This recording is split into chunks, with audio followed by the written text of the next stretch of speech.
Ayun guys, okay na yung aming piso wifi. Ayun, matagal na natambay dahil sa nagka-problema tong namin, VLAN namin, P-Link ito. So akala ko may sira talaga yung ayun nga, may sira ka talaga yung namin, yung machine, yung board, nagkaroon ng sira yung saksakan. Buti nga marami kasi ko Orange Pi PC. So marami siyang makabitan ng USB tulan. So yan yung kinagandahan ng Orange Pi PC. Tatlo kasi yung sasaksakan ng USB tulan. Yan yung pinakamaganda sa kanya. So ayun, nagawa namin ng paraan. And then yung ko naman, yun, hindi ba ko yung machine at saka yung sa coin slot.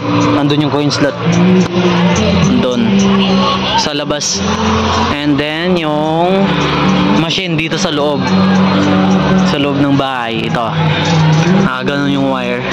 Mas maganda yung ganito kasi malayo sa alikabok kasi nasa loob ng bahay. Mas maalikabok kasi sa labas, baka mas madaling masira kapag nakalagay sa may lalagyan ng coin slot. Okay talaga yung nakaseparate yung coin slot and machine. Then yung ko naman, yung isa kong AP nasira dahil sa kakulangan ng kuryente nakaraan, kaya dinagdag ko talaga tong namin, isang battery namin na malaki. So ayun, ito po yung set ng aking solar panel. Ito binild ko rin to, and ito ayun, may binago ako dito. Then binabitan ko siya ng 3.2 cells ng mga cells, and ito po is 24 pieces.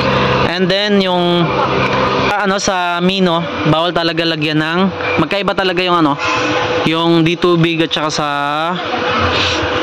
sa hindi D2 big. So ayun, yung akin pinagsama ko kasi may natry na rin naman kami na ganito, na may natry na rin si Papa na may siya, may ganito siya, and may D2 big din siya, may liquid. Ayun, okay naman, din naman siya nasisira. Tagal na nun, ilang taon na rin, pero okay pa rin hanggang ngayon.